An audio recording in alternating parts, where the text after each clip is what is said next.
Hello, Spencer and Microsoft Research and Development team, as well as all of those who worked on Project Natick. My name's Andrew Olson, and greetings from Minnesota, where it's pretty chilly, and our little lab here. But I wanted to just give you a glimpse into what your work has inspired. Just one little iteration, unofficially called the Natick Mini. It's a project I've been working on for the last few months, and this is a hermetically sealed computer, very similar to what you all submerged in the sea. But this is kind of a smaller version, kind of meant for maybe home computing and to explore the benefits of nitrogen in a home computer type setting. But what we did is we took an oil pan, we bought this aluminum sheet, cut it to size, drilled holes, made holes for the bulkhead and some pressure gauge and pressure fill here. And so there it is. We're planning to use automotive grade nitrogen in this unit. It's currently at 20 PSI. USB-C is a really great option for this type of computing. It's got some great ports. I love that port. You can do your USB, HDMI, you can do LAN and the like. I think there's a really bright future for this type of computing that you all have discovered here with the stability of nitrogen.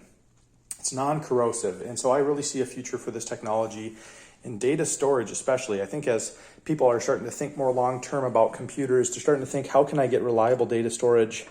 And I think nitrogen really is the best solution for that. I think maybe, who knows, in the future, maybe people will have a nitrogen-based data storage, perhaps even in their own home, or maybe cloud computers will switch to nitrogen-rich environments to just reduce the risk of corrosion. That's what worked well with this computer. What didn't work very well was the thermal throughput. The huge advantage and the magic of what you guys pulled off there in the ocean is that you had the passive ambient cooling on all sides of the unit, and that really, I think, served you all well. I took some heat pipes, and on the underside of this lid, there's heat pipes that go from the processor and the GPU, and they go in these two directions here.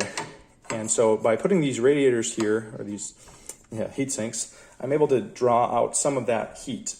And the lid, of course, it has a big thermal mass as well, so that's taken out quite a bit of heat too.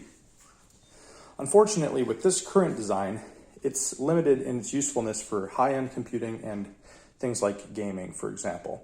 But I think it would work well as a sort of stable computing environment for the future. This is just a prototype, but I think this technology has a long way to go. So thank you all so much for what you did to inspire this inventor to try out his first engineering project here. And I wish you all the best. Thank you, Spencer, for getting back to some of my emails and just your correspondence too. It's been fun to follow your project, and thanks for making the world a better place. Goodbye.